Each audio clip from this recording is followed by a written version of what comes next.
Boa tarde a todos. Vamos dar início a mais uma aula. Hoje nós vamos falar sobre a camada de aplicação.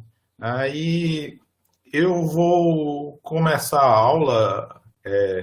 Esses dias estava lembrando até, né, o quanto nós estamos sujeitos a ameaças nas redes de computadores.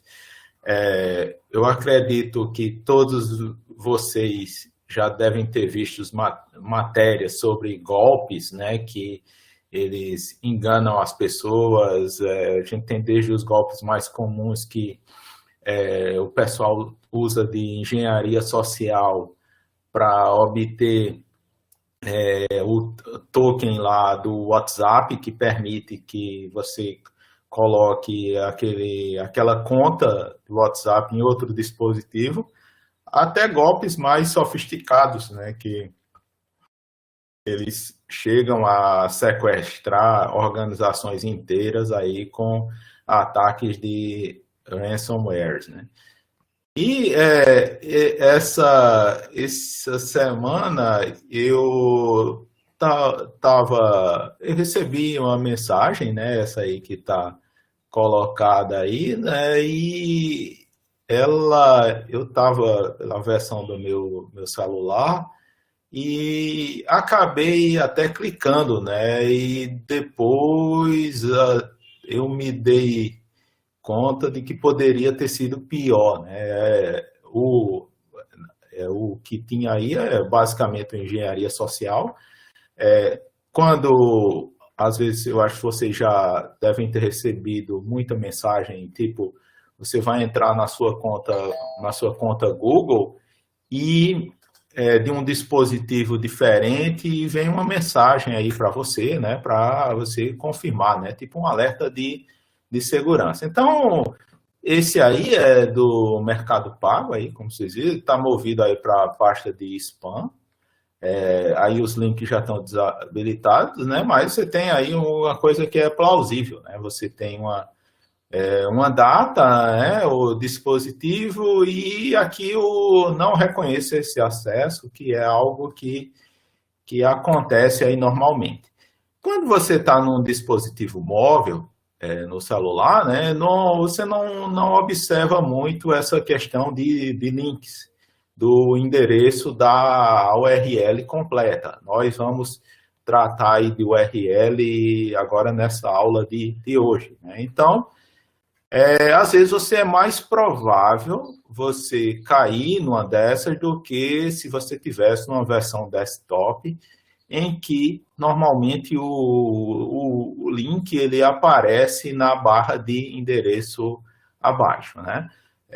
O que é que a gente poderia ver nessa mensagem, assim, notar que ela tem alguma coisa de estranha?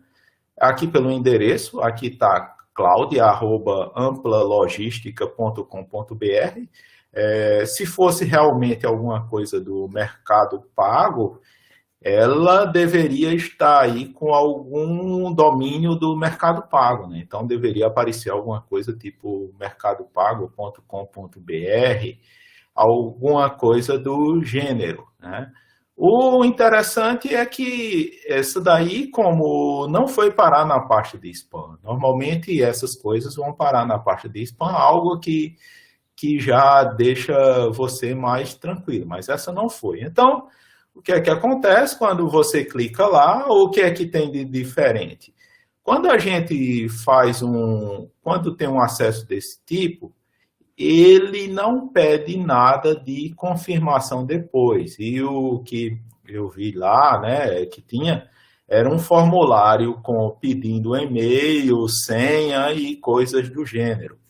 Então, isso aqui nada mais é do que algum instrumento de engenharia social, de phishing, né? De phishing, como o termo aí que se utilizam, que procura tentar enganar as pessoas com alguma coisa meio parecida e aí no final é a pessoa que fornece as credenciais, o login e senha, e se realmente ele fornecesse o login e senha do Mercado Pago, ele ele teria a sua conta roubada aí por esses meliantes e provavelmente ele teria trabalho depois em recuperar essa conta, né? Então, isso aí, se você não tiver ainda, você não utilizar essa senha e esse login para vários dispositivos, né? Então, imagina aí que você utiliza essa mesma senha para o seu próprio e-mail, nesse caso, esse meu e-mail do Yahoo. Aí, eu tivesse fornecido esses dados, eu estaria em maus lençóis, porque uma vez que o meliante tivesse acesso ao meu e-mail, ele poderia tentar e resgatar um bocado de coisas, de serviços que eu faço parte e tenho esse e-mail como o destino. Então, é uma das coisas que a gente tem que ter muito cuidado hoje em dia. Essas ameaças, às vezes, elas podem bater no ponto fraco da gente. A maioria das vezes elas parecem absurdas, mas pode ser que alguma vez a gente caia nessa, né, e se dê mal. E algo aí que você tem que ter cuidado é que, pelo menos na maioria das vezes, é engenharia social, mas poderia, se aqui dali tivesse algum script maligno que aproveitasse alguma vulnerabilidade da minha máquina, aí eu estaria com o meu dispositivo, meu celular comprometido, e às vezes até a minha própria rede, né? Ela estaria infectada aí por algum tipo de ameaça virtual. Então, eu não sei aí se vocês já tiveram aí prejuízos financeiros com vazamento de informações, mas é algo aí bastante comum hoje em dia, que isso daí pode dar muito aperreio. Às vezes é uma isca que se joga para você obter alguma vantagem, algum tipo de sorteio, e o camarada ali enrola de um jeito que você cai e fornece as informações que ele deseja, né? Então, aí eu espero aí que vocês sejam do grupo dos atentos e que ajudem aí as famílias de vocês, os amigos, a não cair nessas coisas, né? Porque eu, sinceramente, eu não sei como você pega aí as pessoas que não têm muito conhecimento de informática, como é que elas podem usar essas coisas hoje em dia, porque a gente tem ataques aí por todo lado, aí um bocado de gente querendo roubar as informações da gente, e mesmo as pessoas que são precavidas, têm conhecimento, elas acabam caindo nessas coisas. Imagine as que não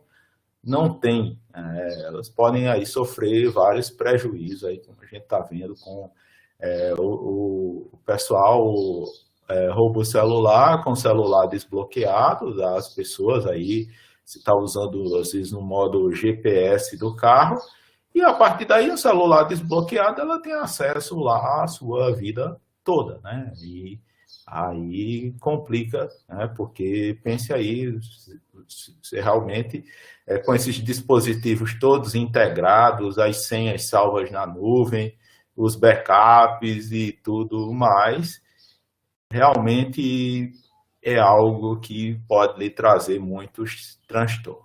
Então, fica aí o alerta e cuidado com essas ameaças que aparecem aí hoje em dia. Então, vamos lá, vamos prosseguir para a nossa aula. Eu vou aqui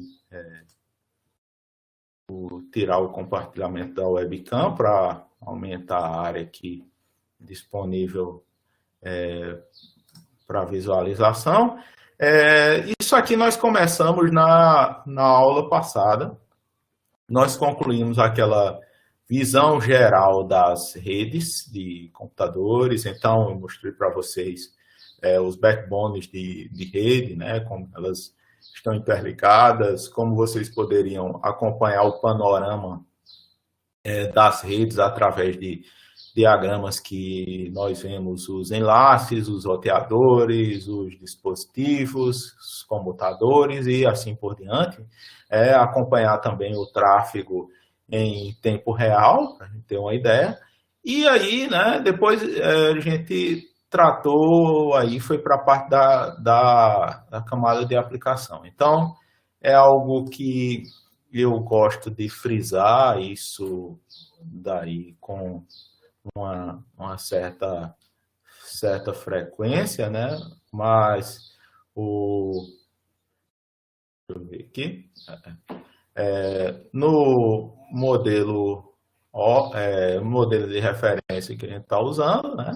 Nós vimos um modelo em 5 camadas, em que lá embaixo tem a camada física. Isso aqui não fica bem com essa caneta, vai ter que ser as camadas físicas, a camada de enlace, a camada de rede, a camada de transporte e a de aplicação. Como eu falei, né, o livro do Cross é uma abordagem que a gente chama de top-down, então ele vai de cima para baixo. Até agora nós vimos algumas coisas relacionadas à camada física que não estão propriamente aí nesse livro, que, né, é algo que eu faço de uma maneira mais complementar, é uma abordagem mais do livro do Tannenbaum, mas eu não trabalhei o geral da camada física. O que eu fiz foi concentrar aí nos meios físicos de transmissão para vocês terem uma ideia aí do que é que se tem e como é que as redes são formadas de uma maneira física. Aí, detalhes em relação às tecnologias de rede vai depender muito aí do que você tiver aí, do hardware que você tiver funcionando, que é o que vai contar. Então, agora, a gente está na parte de aplicação. Então, o que nós chegamos a ver é que essa é uma camada que ela está presente nos sistemas finais, ou que a gente chama na borda da rede. Você não tem a parte de aplicação no núcleo, ou seja, nos roteadores, né? Então, o roteador, se ele for colocar lá as camadas de protocolo, ele vai ter a camada física, vai ter a camada de enlace e vai ter a camada de rede. Ele não tem a parte de transporte, nem a parte de aplicação. Então, relembrando, o que é que o transporte faz? O transporte, ele faz a comunicação que a gente chama de fim a fim entre processos. Então, numa determinada máquina, né, se pegar a sua máquina e você pegar lá e usar lá as teclas ambiente Windows, Ctrl Alt Del, né, o Ctrl Alt Del, você pode ter acesso ao que a gente chama o gerenciador de tarefas do Windows, né, em ambiente Windows, e lá você pode, nesse gerenciador de tarefas, ter uma relação, uma lista dos processos que estão no seu computador. Então, o que é um processo? Só relembrando, um processo é um programa que está em execução. Então, você tem um programa lá que está sendo executado, lá é aberto um processo. Hoje em dia, você tem softwares aí que abrem vários processos, né? Então, eu estou usando aqui o navegador, o Google Chrome, ele tem vários processos abertos, e o que é que essa camada de transporte faz? Ela faz uma comunicação entre um processo que está numa determinada máquina, né? Então, um processozinho com um processo que está em outra máquina. Então, é como se eles, camada de transporte, criassem um tubozinho entre um processo e outro. E o que é que vai poder? A aplicação que está em cima da camada de transporte, ela vai poder jogar as mensagens dentro deste tubo, né? Dentro deste caminho que liga um processo ao outro. Então, a camada de transporte, a camada de aplicação, os protocolos eles vão trocar mensagens entre si e vai mandar uma mensagem manda uma mensagem de requisição, o outro processo vai lá e tá lá, né, a outra parte da aplicação vai lá e fornece a resposta. Nós vimos que tinha lá dois modelos básicos, tinha a peer-to-peer e tinha a cliente-servidor, o que eram os modelos mais conhecidos de arquitetura de aplicação. O que é que a gente tem uma arquitetura cliente-servidor? Você tem um processo que fica esperando, que é o servidor, ele fica esperando ser acionado, e tem o outro que é o cliente, que é o que vai lá e vai pedir determinada coisa. Então, o cliente pega, né, requisita algo, o servidor está sempre alerta, recebe aquela requisição e envia a resposta. Então, o cliente-servidor, ele é desse tipo. A peer-to-peer ou P2P é um pouco diferente, porque as máquinas em si, elas são do mesmo nível, então é como se fosse duas máquinas clientes, mas elas vão atuar como o cliente-servidor na medida de que cliente é o que está pedindo, servidor é o que está devolvendo.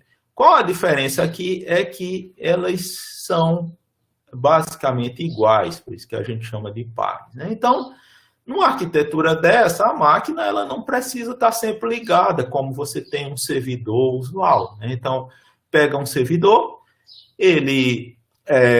se ele tiver desligado, a aplicação cliente-servidor ela vai parar, né? Porque o servidor, a parte essencial, não está funcionando.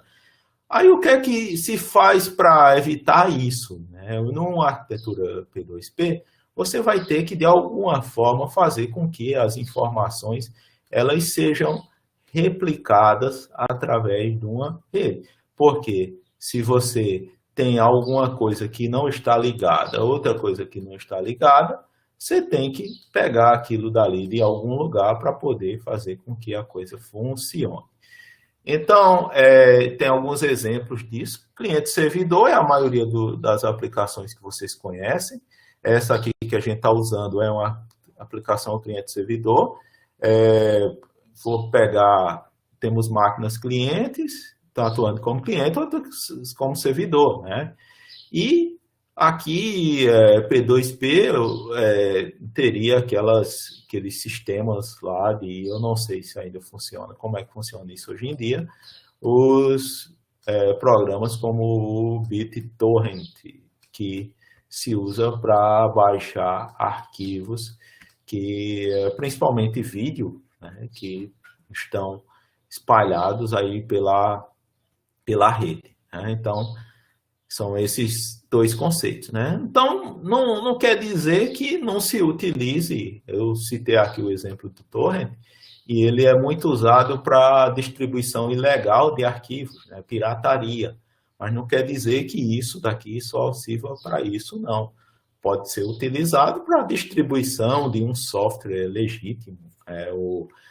Imagina aí que você tem algum software livre aí que a pessoa preferiu distribuir o software dessa forma, ela pode fazer isso usando esse tipo de arquitetura.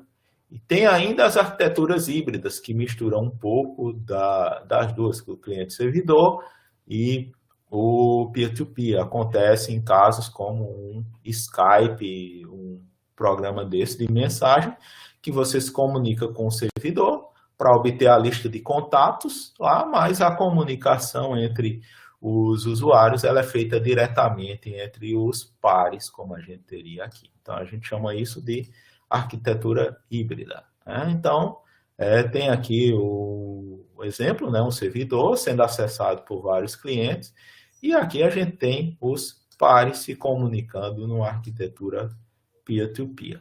Uma arquitetura híbrida, você poderia ter o envolvido um servidor, e ainda os clientes poderiam se comunicar entre si, né? Mas tem ainda o servidor envolvido, isso aqui estaria numa arquitetura híbrida. Vamos prosseguir, né? Então, chegou a falar sobre isso no final da aula passada, que você tem um processo que está se comunicando aqui com outro processo. Então, foi lá o programador pegou e criou lá uma instância lá do programa em execução. Ele criou um processo. E o que é que esse processo vai fazer? Ele vai usar uma interface da camada de transporte, uma interface com a camada de transporte para poder acessar os serviços dessa camada. Então, neste exemplo aqui, a camada de aplicação está utilizando o protocolo TCP. Então, a gente tem o TCP e o UDP são os dois protocolos de transporte da internet. Então, nesse caso, tem o TCP. Então, o que é que o TCP, na realidade, faz quando ele é acionado? Ele cria uma comunicação fim a fim entre os processos e ainda dá algumas garantias, como o ordenamento das mensagens, a correção de erros e algo do gênero. Né? O TCP ele tem várias funções, depois a gente vai dar uma olhada aí sobre isso. E essa interface aí, a gente chama ela de socket, né? Então, você meio que dá algum comando, depois aí tem alguns códigos no livro que mais ou menos mostram, ilustram isso daí.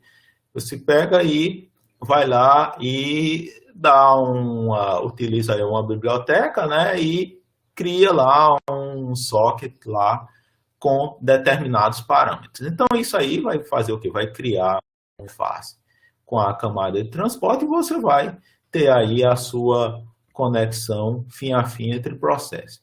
O que é que você precisa para caracterizar um socket? Bem, você vai precisar aí de duas coisas. Né? Na realidade, no caso do TCP, nós vamos precisar de 4 coisas, que vai ser 2 de cada lado. Vai ter o endereço do hospedeiro, é um deles, né? E o identificador que vai especificar o processo receptor no destino. Então, imagine aqui que a gente está falando da aplicação web, que é o que vai ser utilizado aqui primeiro. Né? A web ela utiliza o protocolo chamado de HTTP. Essa aplicação, né, o servidor, né, ele vai ficar esperando numa porta que a gente chama, né, no número 80. Né? 80 aqui caracteriza aqui essa aplicação web. E esse servidor hospedeiro ele vai ter o seu endereço IP. É aquele número lá de 32 bits do tipo, quando pega um endereço 192.168.0.1, isso aqui é um endereço IP. Então, tem o endereço IP e o número de porta. Esse camarada aqui do outro lado também tem o seu IP e tem o número de porta dele, não vai ser a porta 80, vai ser um outro número. E na hora que você pega esses parâmetros, o IP de um lado, o IP do outro, a porta de um lado, a porta do outro, você pega, passa isso lá, passa esse comando e com isso a sua biblioteca, a sua API, vai criar o seu socket, né, o seu caminho entre a origem e o destino. Então, você precisa dessas identificações e com isso você vai ter aqui realizado. Eu cheguei para mostrar para vocês um exemplo de utilização dessas coisas usando um comando chamado de netstat, que foi o comando aí que eu passei para vocês. Então, deixa eu só pegar aqui o netstat aqui novamente. Então, está aqui o netstat em execução. O que é que ele está mostrando? Está mostrando algo bem parecido, né? Vou parar aqui. Note que você tem duas coisas, um endereço, vou pegar esse aqui que eu acho que é mais usual, mais interessante. tem um endereço local e um endereço externo. Então, note que está um estado estabelecido, então é uma conexão em andamento. Tem o endereço local, isso aqui é o IP de origem. Tem aqui o número de porta associado, o número que está aqui. E do outro lado tem um nome. A gente vai ver que hoje a gente vai dar uma olhada também no DNS, que esse nome corresponde a um número. E tem aqui também um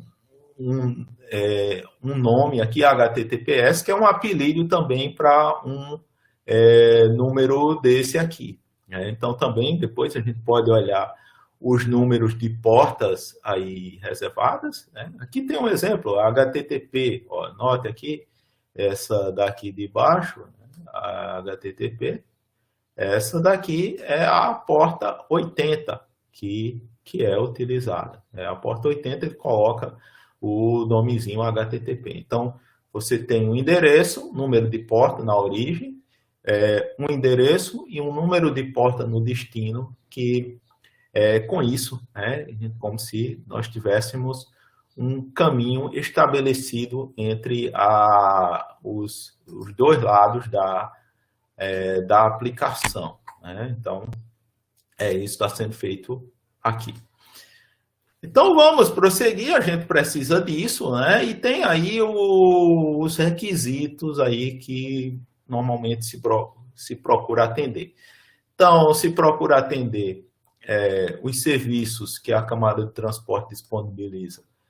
Um deles é a transferência confiável de dados, é um deles, a vazão de uma determinada quantidade de dados aí por um período de tempo.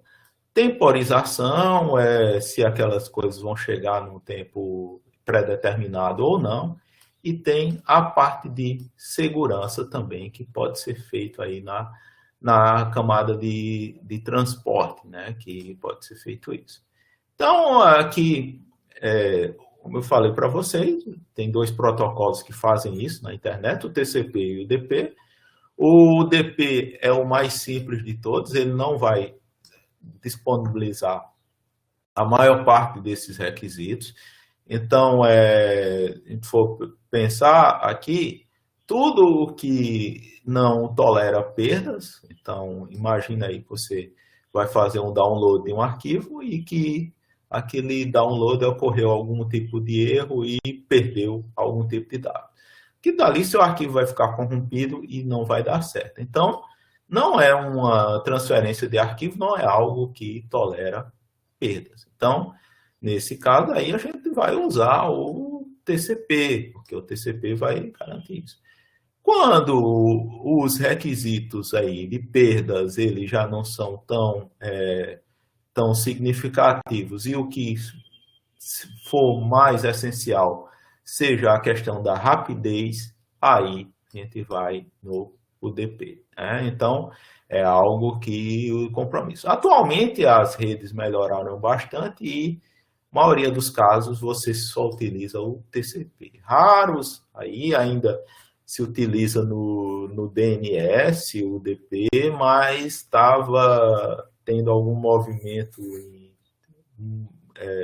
modificação em relação a isso, porque estavam querendo tornar as consultas do DNS seguras para evitar problemas aí com o de ataques e coisas relacionadas, Mas, o que acontece? As aplicações têm requisitos, A gente vê que se você está aí numa chamada dessa, que nós estamos aqui, e por acaso você tem algum tipo de problema de conexão em relação a tempo, aí vai prejudicar bastante aí a nossa aplicação. Então, a aplicação que a tipo, conferência que a gente está fazendo, ela é muito sensível ao tempo, O tempo é o fator que realmente bagunça muito a nossa aplicação. Então, está vendo aqui, a maioria das coisas utilizam TCP pela questão do requisito da perda, de você ter que garantir que não vai haver erros.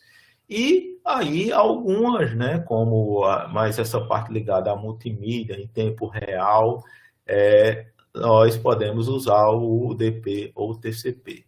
Em termos do protocolo, eu estou usando aqui o RTP estão vendo aí que tem um streaming aqui nessa nossa sala, que é o que está transmitindo para o YouTube, e ele está usando aqui, não sei se é exatamente esse protocolo, mas é um parecido relacionado para fazer a transmissão desses dados para o YouTube. Está fazendo isso daí. Então, está transmitindo lá da RNP para o YouTube.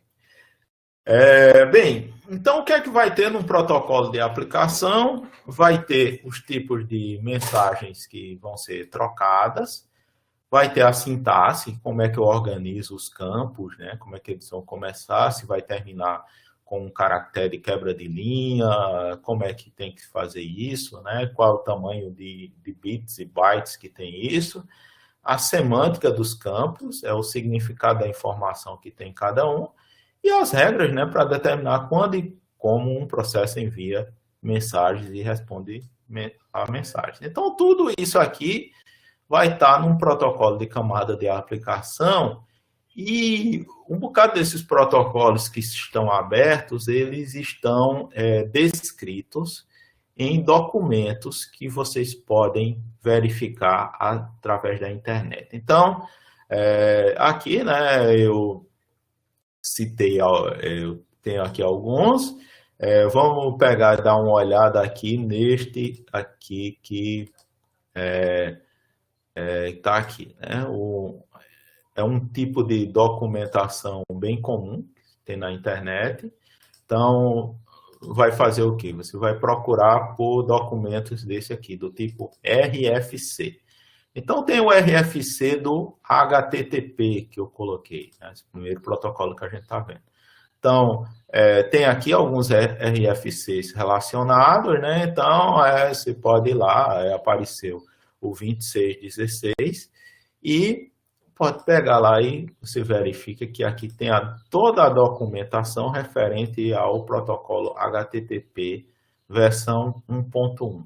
Então, tem lá propósitos, requisitos, terminologias, as regras básicas, como os URLs são identificados, formatos de datas, caracteres, assim, os tipos da mensagem, né? Tem aqui, tudo isso está colocado nesses documentos chamados de RFC. Então, por acaso aí você precisar, imagina aí que você vai construir o seu próprio navegador, então você vai ver onde está a descrição do protocolo, né? Lá quando se vai trabalhar com hardware, você procura lá o datasheet lá daquele produto, aí datasheet tem lá dizendo as especificações todas, né? Nesse caso, na hora de trabalhar com um protocolo da camada de aplicação, você vai onde está aquele protocolo, onde ele está especificado, e esse local que ele está são os RFCs, esse tipo de documentação que está lá disponível na internet. Então, aqui fala quais são os RFCs, o primeiro HTTP, o 1945, e o outro, o 2616, foi aquele que eu mostrei para vocês através da busca que apareceu lá no Google, né? Então, o que é que quer dizer HTTP? HTTP é o protocolo de transferência de hipertexto. Ele recebe esse nome por conta da sigla em inglês. Hypertext, né? Então, vem os primeiros duas letras, H e o T, e o resto, né? O T seguinte e o P seguinte, ele vem aqui de protocolo de transferência. E esse protocolo, ele é de que aplicação? A aplicação nós chamamos de web. Web, então, é a aplicação, e o protocolo da aplicação web é o HTTP.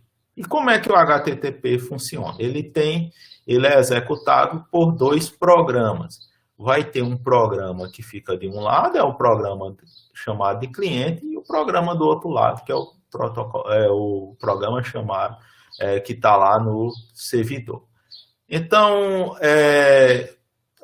quais são esses programas clientes? Né? Então, a gente tem vários aí, tem o Microsoft Edge, tem o Mozilla Firefox, Google Chrome, tem os navegadores aí da Apple, né? Tem vários tipos de navegadores. Então, os clientes, no caso da aplicação web, eles são o que nós chamamos de navegador web. Então, o navegador web são a maior parte são os clientes aí da aplicação web.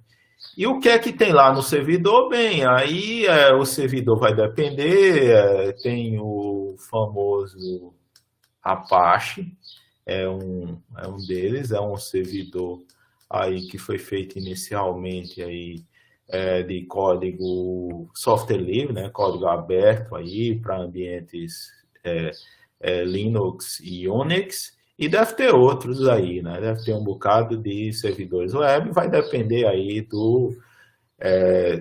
se a pessoa, a empresa aí, qual é a tecnologia que ela está utilizando, né? Então, ele está sempre se comunicando com algum tipo de servidor.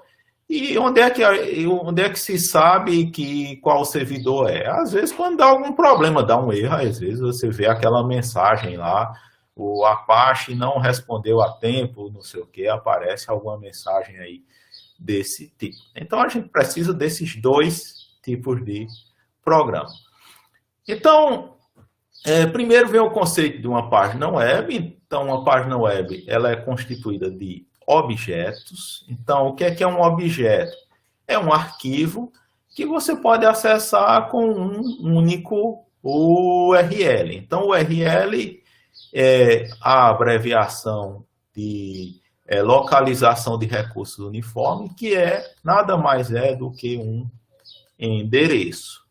Então, vamos pegar aqui, vou pegar um exemplo clássico de endereço, né? Eu vou colocar aqui no bate-papo, né? Então, imagine aqui que eu coloco aqui esse endereço, né? Então, isso aqui é um URL. Vocês estão vendo aqui que tem um nome, né? Então, ava.univace.edu.br. Isso aqui está correspondendo a uma parte que é a máquina. Então, se refere à máquina aqui. /course provavelmente é uma pasta lá que está lá neste servidor. E tem aí um arquivo chamado de view.php, que vai receber como parâmetro esse ID igual a 857 e vai fazer algum tipo de processamento, né? Ele vai fazer algum tipo de execução. Então, o recurso o objeto que nós estamos, né, tentando obter alguma coisa, é este objeto chamado de view.php, é um arquivo feito na linguagem PHP, que está guardado dentro de uma pasta Course, que está dentro de uma máquina, né, que está identificada com o nome de ava.univace.edu.br. Então, é o que a gente chama de URL. Né? O URL é esse endereço que leva até o objeto. Então, o objeto está lá guardado no canto e esse endereço leva até ele. Então, tudo é objeto. Então, você tem objeto que é imagem, objeto arquivo HTML, arquivo aí PHP, arquivo de vídeo, tudo são objetos. E ele, no final das contas, ele está guardado ali no HD de algum servidor. E você vai tentar buscar esse objeto através do protocolo HTTP. O que é que acontece também, né? Na maioria dos casos, você busca um arquivo base, tipo esse view.php, e esse arquivo base ele vai referenciar vários objetos. Então, tipo, você primeiro busca o principal e depois ele sai pegando os arquivozinhos complementares e no final a página é montada para você. O que é que a gente ainda pode falar do HTTP? Ele vai usar o protocolo TCP como parte de transporte e ele ainda é o que se chama de um protocolo sem estado, porque as requisições são independentes. Então, você pede alguma coisa, depois você pede outra, essas suas requisições elas não têm relação uma com a outra. A gente ainda pode ter o que se chama de conexões não persistentes e persistentes. A ideia de, imagina aí que você tem lá uns 10 objetozinhos para montar uma determinada visualização de alguma coisa, né? Quando a gente está falando de conexão persistente, estaria pensando em algo que busca um objeto desse, aí ele vê que tem a referência, depois aí ele retorna aquele objeto e vai tendo as requisições aqui para os objetos seguintes, até acabar todos os objetos. Tudo isso aqui dentro da mesma conexão TCP. Então, é isso que a gente chama de uma conexão persistente, dentro da mesma conexão TCP. Você poderia ter casos, né, em que a pessoa vai buscando, abre uma conexão TCP, pega um objeto, fecha aquela conexão, depois vai lá, abre a conexão novamente, pega outra e assim vai, né? Normalmente as conexões são do tipo persistente, elas têm um tempo lá determinado para elas ficarem ativas e vai tendo aí, é como se o seu túnelzinho ficasse aberto lá por um determinado tempo, até você pegar todos aqueles objetos. Então, vamos dar uma olhada o que é uma mensagem dessa. Então, olha, aqui nós temos eu vou mostrar aqui um exemplo para vocês com o Wireshark. Deixa eu botar aqui o Wireshark para capturar aqui alguns pacotes. E aí, te vai e... vou tentar ver aí. Eu vou pegar aqui da minha página da Univasf, que eu tenho ainda. Eu ver se está lá, né, ainda.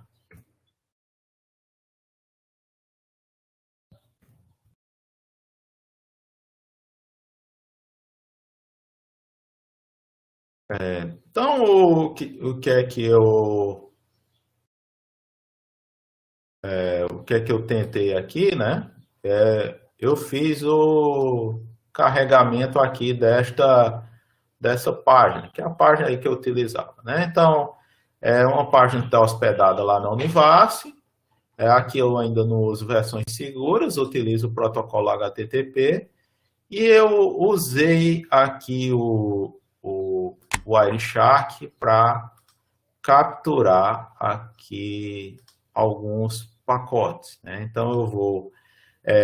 o que deveria aqui aparecer no Wireshark é esse tipo de mensagem. A gente tem mensagem de requisição e depois tem a mensagem de resposta.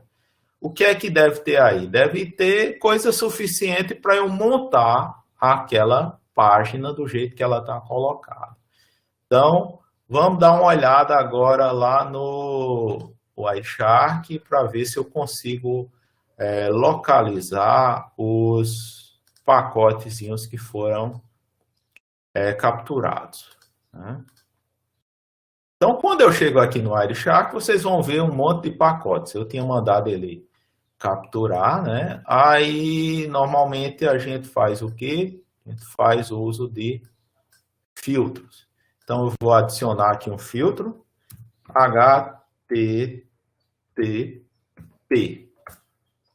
Então, HTTP, hoje em dia é bom, não deve ter muita coisa aí usando o HTTP.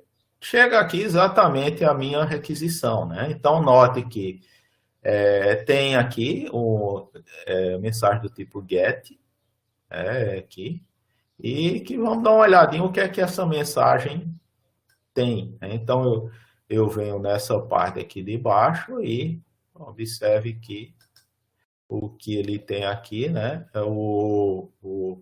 Vê que tem uma requisição, né? E tem, eu acho que essa aqui está melhor, né? Acho que essa aqui, pronto, essa daqui. Então, isso aqui é aquele endereço, então tá lá o get, tentou aqui de algumas formas, né? Parece que teve algumas aqui que não deram muito certo. Eu acho que hoje em dia tenta fazer de várias formas isso aqui. Note que tem aqui os campos, get, barra, tio, edmar.nascimento, isso é a pasta onde está aquela informação. O host é a máquina onde está o univas.edu.br. E tem aqui alguns campos, né? Connection, keep alive, é para manter uma conexão persistente. Passa informações tipo qual é o navegador, aqui é o Mozilla 5.0, aqui tem várias informações. Chrome, né? Ele passa aqui várias questões de compatibilidade relacionadas, né? Várias questões de compatibilidade relacionada. Temos ainda as codificações e linguagens que ele aceita, né? E vê que é isso. Ainda passa alguma informação de cookie aí, né? Tá aí no meio. E isso aqui é a minha requisição, né? Então, o que vê que exatamente está dentro do que está colocado, né? Então, vê que tem um get aí, vocês viram que tem aquele barra tio edmar.nascimento aí, onde está lá o recurso, tem aqui a parte do protocolo, aqui host apareceu univas.edu.br, e aí vem um bocado de campos aqui relacionados depois disso, né? Então, isso aqui é a requisição HTTP típica. O que é que vai vir depois, né? Aqui tem um formato geral, né? Tem o método, foi o método get, um espaço, URL, espaço, versão. Aqui a quebra e a linha seguinte, né? Tem isso. E vai tendo vários cabeçalhos. E aí, como é que você sabe que terminou a mensagem quando você tem a quebra de linha daqui e tem aqui uma linha em branco, né? Então, a gente tem esse detalhe. No método get, meio que encerra aqui. Tem alguns outros métodos, como métodos post e tal, que tem alguma coisa que vem na sequência, mas o método get, ele tá aí no meio. Depois vocês podem consultar aí depois, né? Então, o que é que vem depois? O servidor, ele vai mandar uma resposta. Então, ele pega e devolve aqui uma resposta. A resposta típica é essa. É o código 200 OK. Quer dizer que ele está devolvendo o que você está pedindo. Então, ele está devolvendo o que você está pedindo. Passa aqui algumas informações, alguns campos, datas, o servidor, a última vez que o objeto foi modificado, tal, o conteúdo. E, né, no final, você vem o objeto, o que é que você está querendo, ele vai vir junto. Então, vamos voltar lá no Wireshark para ver aquela resposta, como está colocada, né? Como foi a resposta. Então, temos aqui o get, que foi mostrado para vocês, e depois vem a resposta. Vê que a resposta tem o código 200 OK, a data, aqui é quarta-feira, 15 de setembro, tal, aqui é do GMT, servidor Apache, é lá o servidor Apache, tem as codificações, tal, o comprimento do conteúdo, e depois, né, no final vem o arquivo HTML, que é o que está colocado aí depois. Né? Então, o arquivo HTML está incluído aí nessa mensagem. E o que é o arquivo HTML? É isso que está aqui. Ó. Observe que está aqui essa representação em HTML. Então, o HTML tem esse tipo de marcações, né? Aqui ele começa com tem barra HTML, ou contra barra HTML para fechar, tem as tags todas aí, e foi esse arquivo que foi transferido. Só que esse arquivo não é só suficiente, né? Então, esse aqui é uma referência, depois ele vai pegar esses dois outros arquivos aqui, vai devolver esses dois outros arquivos, ainda pega um logotipo para montar, tal, e depois um íconezinho, ele tenta pegar aqueles iconezinhos do browser e não tem. E depois que ele junta todos, ele recebe todos esses objetos, isso daí é a página que é exibida ao usuário. Então, note que é bem simples esse protocolo, do ponto de vista de aplicação. Uma vez que o programador mandou abrir uma conexão na camada de transporte, e aquilo dali foi estabelecido, a única coisa que ele faz é mandar mensagens. E essas mensagens, elas são de acordo com o que está lá na descrição do protocolo, as mensagens de requisição e as mensagens de resposta. Então, vai mandando, né, recebendo tal, e com isso, né, depois que não tem mais nada para mandar, nem receber, você pode encerrar a sua conexão. Então, aqui tem o formato da resposta também, né, dos vários campos. O que é que ainda a gente poderia acrescentar? Uma das questões que surgem, né, no protocolo HTTP é que ele é um protocolo que nós chamamos de sem estado, né? Sem estado. Isso aí é uma das coisas que foram feitas para ser um protocolo simples. Aí, o que é um protocolo sem estado? Significa que entre uma requisição e outra, você não meio que tem uma independência entre elas. Você não está sabendo disso daí, né? Mas só um momento aqui.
Bem, pessoal, voltando aí, desculpa aí pela interrupção aí. É que às vezes tem umas coisas, esse negócio de estar em casa, né? Dá umas interrupçõezinhas assim de vez em quando, né?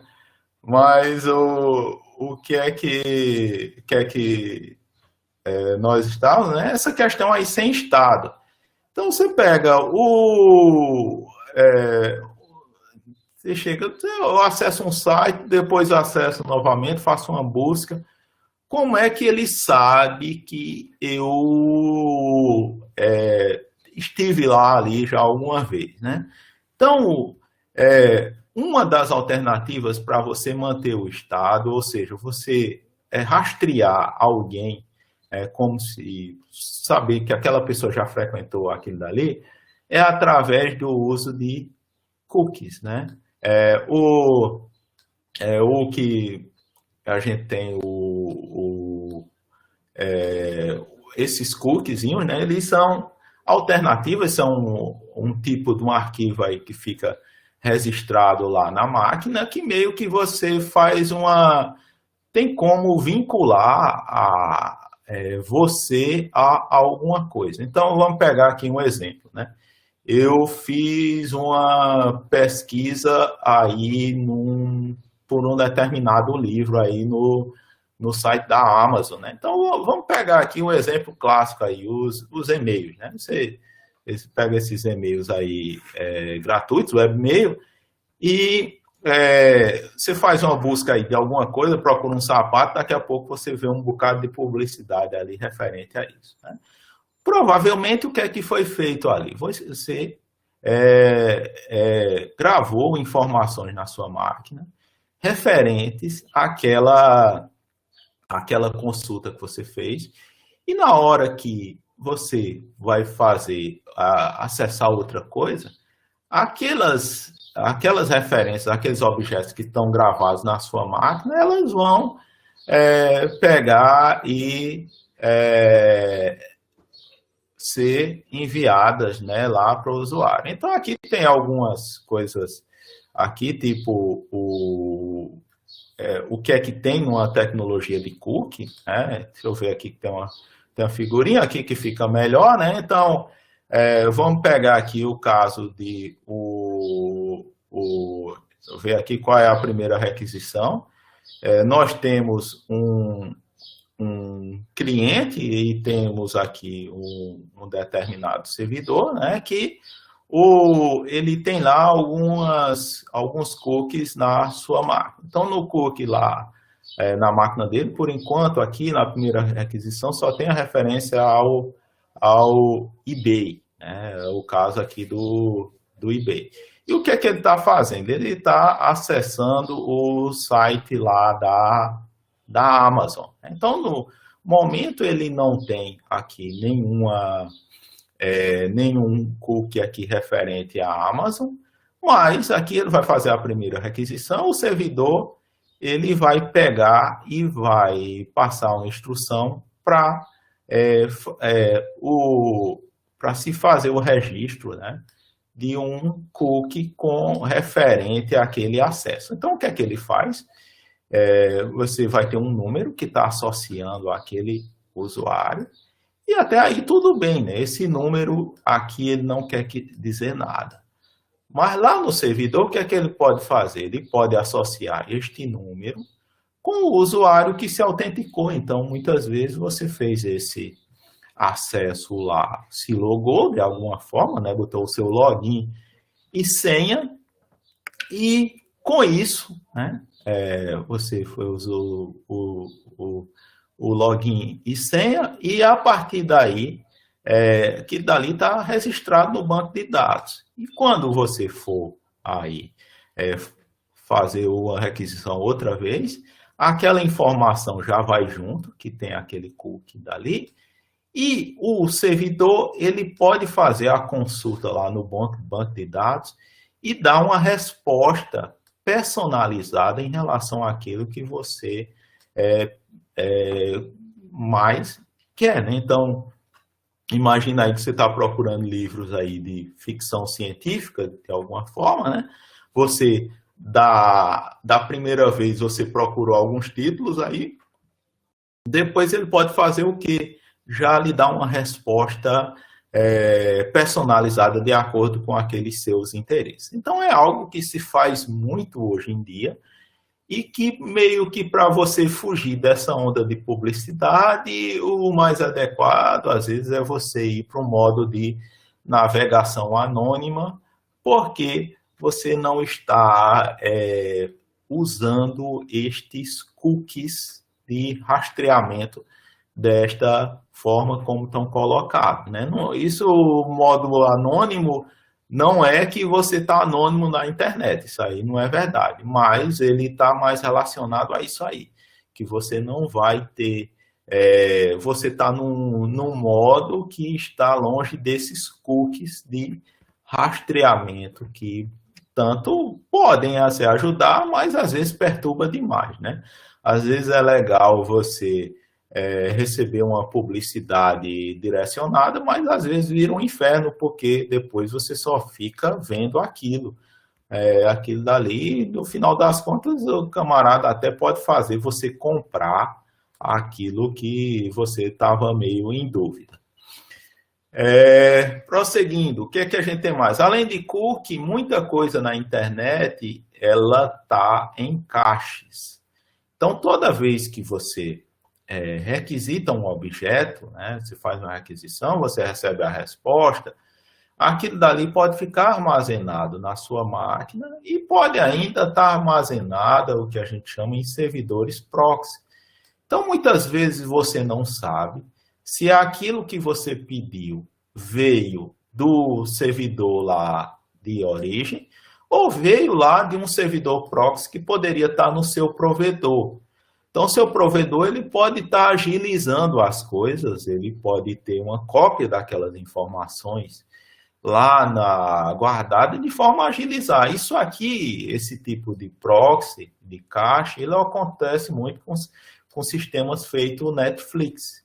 Então, imagine aí se você tivesse que baixar todo filme que você fosse assistir, ele viesse lá dos servidores dos Estados Unidos, da Netflix. Isso era algo que ia congestionar aí a internet. Então, o que é que se faz? A Netflix faz?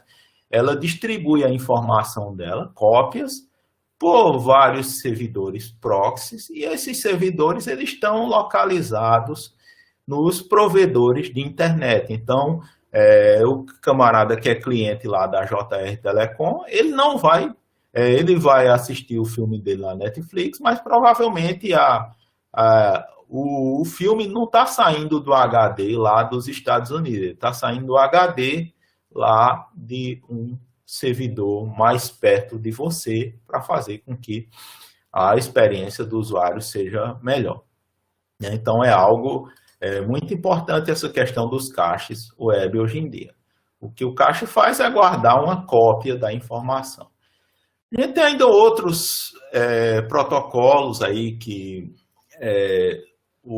a gente não está caindo um pouco no desuso, como o FTP. O FTP é usado para transferência de arquivos. Diz o HTTP também faz isso? Faz, dá para transferir o arquivo. Mas o FTP é um protocolo mais antigo que o objetivo dele era basicamente essa transferência de arquivos. Ele tinha mais ou menos dois tipos de conexão. Você tinha uma conexão, uma espécie de conexão de controle, depois aí uma parte de transferência. Ainda se utiliza isso daí, vamos pegar aqui, acho que eu tenho aqui algum exemplo de protocolo FTP, vamos pegar aqui, eu vou fazer o login nele, né?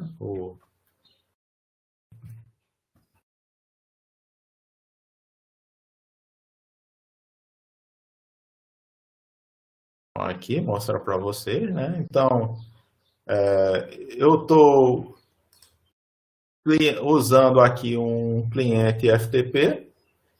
Vocês notem que tem os dois lados, o lado aqui do o cliente que está de um lado e tem o servidor que está do outro lado.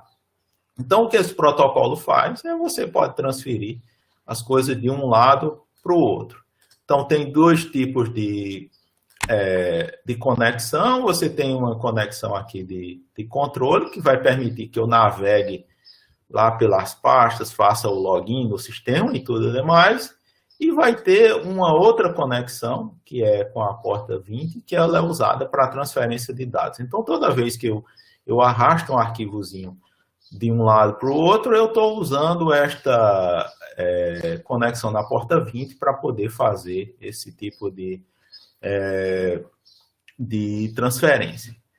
Assim como o outro, você tem uma série de comandos mais comuns. Então, a parte da parte de controle, você tem user, você bota lá o seu nome de usuário, a senha, listar os arquivos e quando você quer pegar um arquivo, você utiliza isso daí. Bem, né? Você não vai botar isso por linha de comando, você poderia fazer isso por linha de comando, nada impede de se fazer, mas tem interfaces gráficas, né, que fazem isso.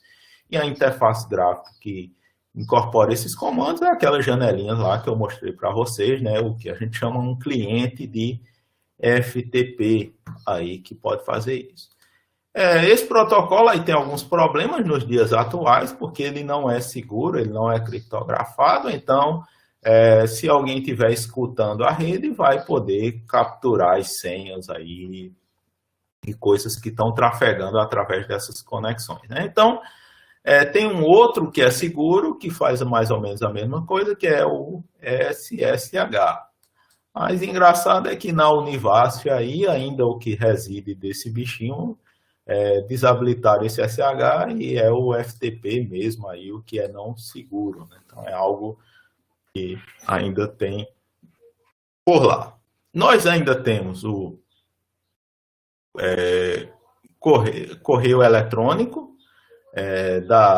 na internet. Então, o correio eletrônico se utiliza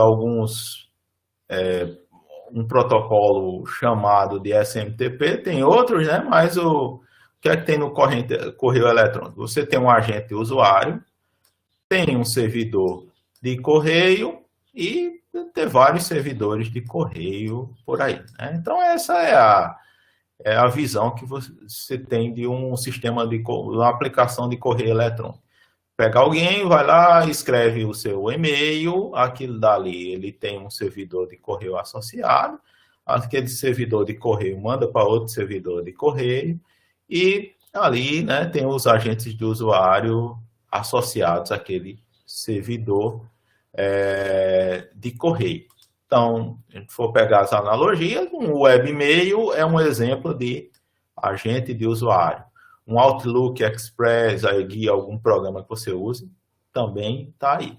Servidor de correio vai estar lá, né, instalado aí nas máquinas, servidores também, aí uma aplicação que desempenha esse papel de servidor de correio. Então, pega um exemplo, o Yahoo tem o dele, o Google tem o dele lá com o Gmail, pode ter vários, a Univasf desabilitou lá o Zimbra, agora é tudo lá no Google, como assim dizer, né? E a pessoa vai, através do seu agente, vai lá, compõe um e-mail, envia, e aquele servidor cuida em mandar para o outro servidor, e depois a pessoa vai lá e lê aquilo dali.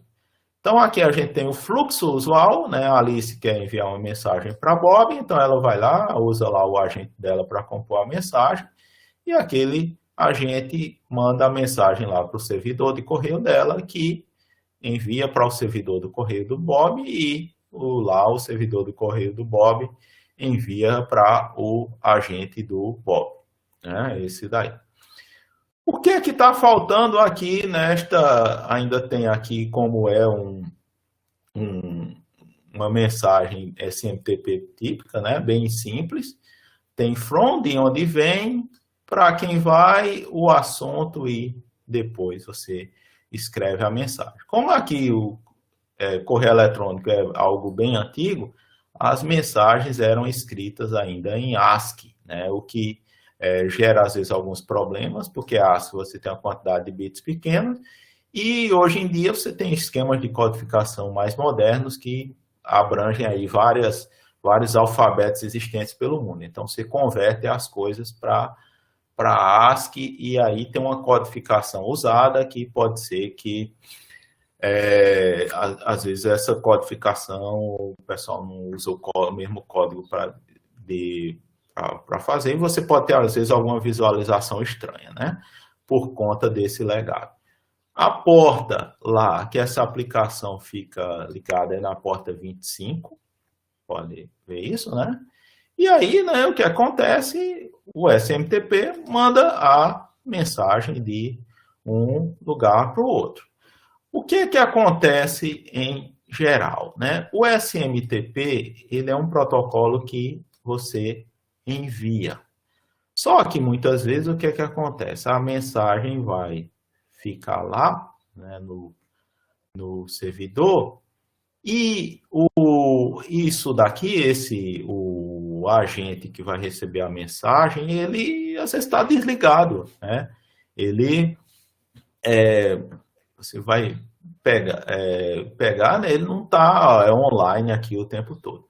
Então você precisa de algum protocolo que a pessoa vá lá e vá puxar aquilo que está lá no servidor. Então, você vai precisar pegar o que está no servidor para poder ele enviar de volta.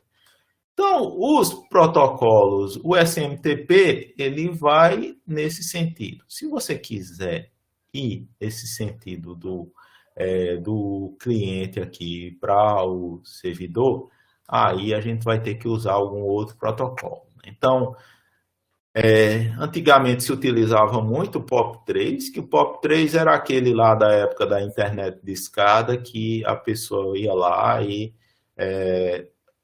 baixava, né, os seus e-mails todos de uma vez lá usando um programa tipo um Outlook Express, né? Ele ia lá e baixava tudinho. Ele pegava, você fazia o login lá no servidor de e-mail, ia lá e puxava tudo aquilo que estava lá, né? Ele dava aqui dali. Depois o pessoal foi tendo alguns protocolos mais sofisticados, como o IMAP, que não precisava baixar tudo de uma vez. Você vai lá e consulta o que está lá e aí você consegue pegar aquilo dali, né? Então temos o IMAP, que está usado para isso, e também o HTTP. Então, hoje em dia, quando vocês estão utilizando o webmail, vocês estão utilizando esse HTTP para buscar as mensagens que estão lá no servidor. Então, se a gente fosse pensar o processo do e-mail, tem o SMTP sendo utilizado para enviar as mensagens, e quando você vai consultar aquelas mensagens que estão lá guardadas, usando o seu agente, né, usando lá o Gmail, por exemplo, você está usando o HTTP para chegar nos servidores do Google. Ou mais especificamente, hoje em dia, a versão segura do HTTP, né, o HTTPS, aí que é feito isso, né? Então, essa daí foram as aplicações que eu diria que são básicas aí para o nosso for pegar aí de aplicações fundamentais da internet. E só tem isso não, né? Hoje em dia você tem um bocado de aplicações aí, mas às vezes você tem protocolos que são proprietários, são protocolos tipo o Skype tem o seu, o Dropbox aí tem o seu protocolo, né? Tem vários outros protocolos que são proprietários, que não isso aí é de uma empresa que desenvolveu aqui para aquela aplicação e às vezes não está descrito, né? Então, desses protocolos aí, o que eu destaco é o HTTP, o protocolo HTTP, HTTPS são os protocolos aí mais utilizados atualmente. A gente ainda tem as versões melhoradas do SMTP, aí teve muito problema com spam, então os protocolos modernos envio de e-mail, eles têm essa questão da autenticação para evitar que os camaradas fiquem mandando spams facilmente como faziam antes, né? Então, isso daí é algo aí muito bom. E agora, né, nós vamos para eu diria que é o coração da internet, né? Quando esse protocolo e serviço para, as coisas ficam ruins.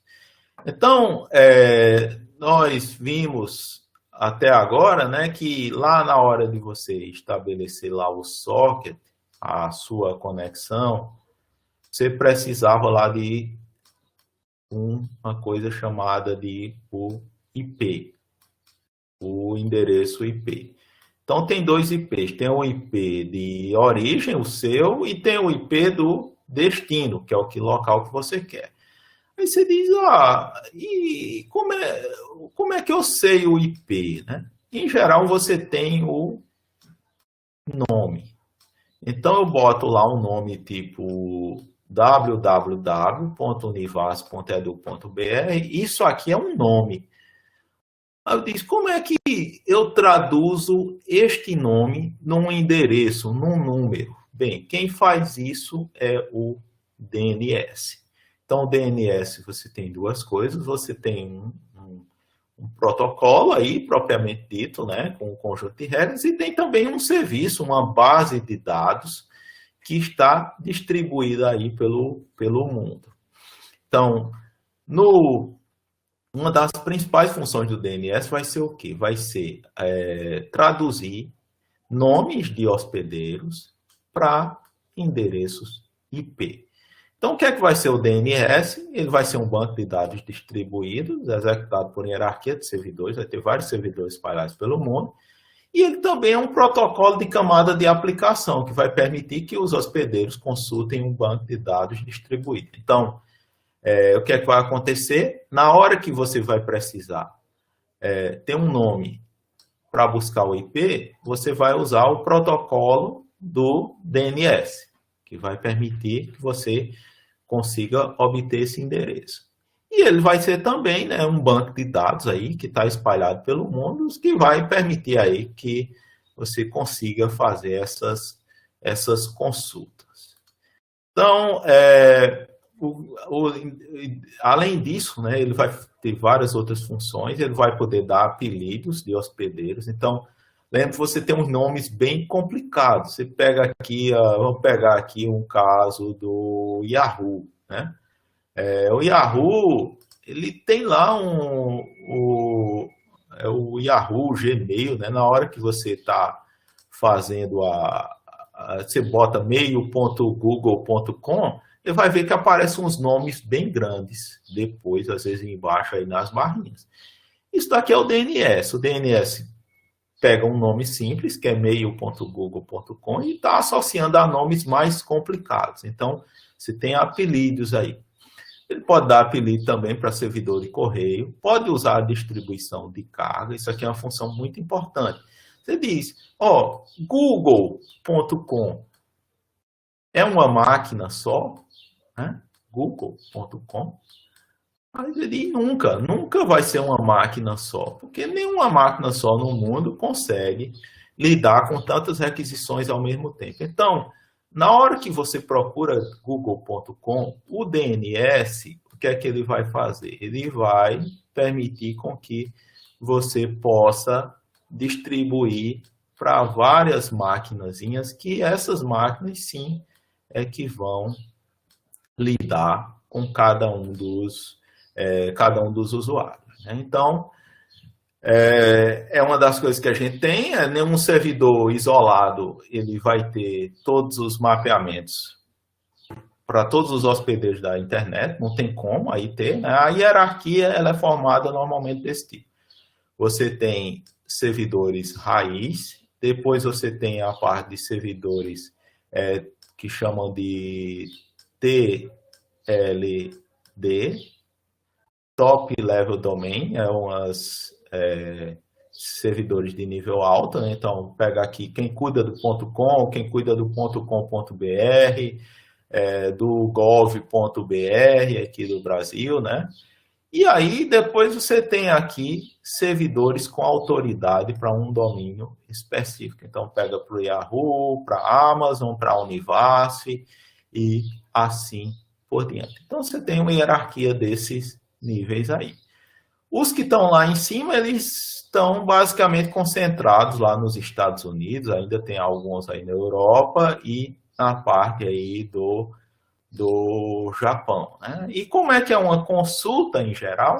A consulta, imagine aí que você tem uma máquina e ela está querendo querendo saber o nome, né, o endereço IP desse aqui, gaia.cs.mas.edu.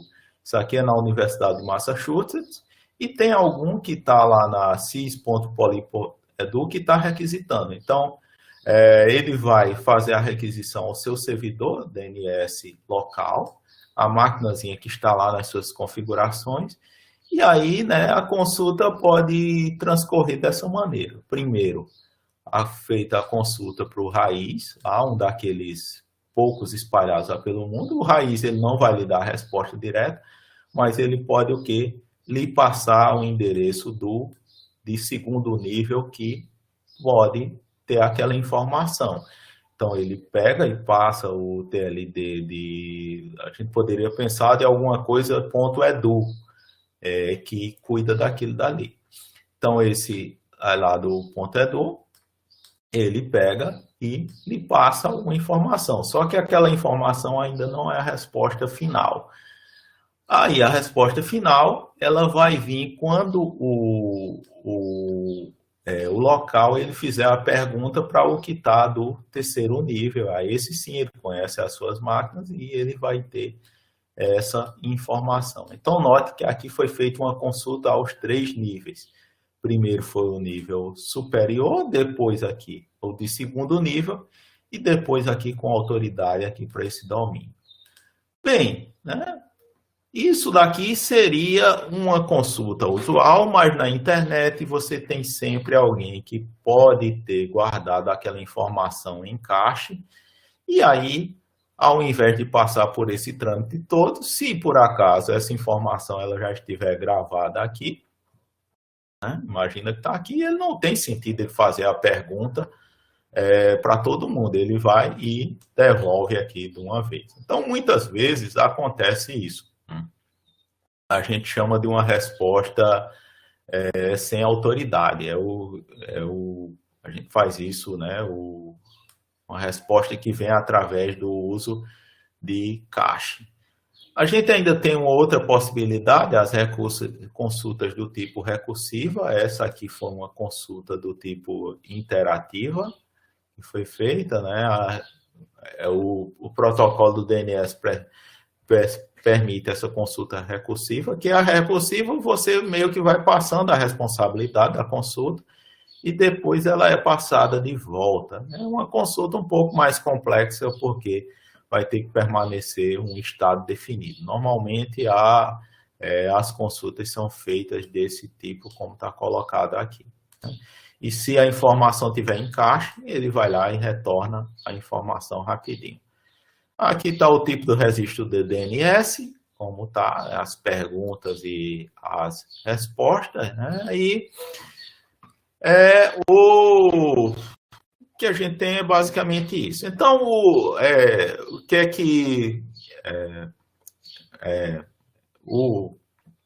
que nós temos? Eu vou passar para vocês uma atividade para vocês trabalharem sobre o HTTP e o DNS.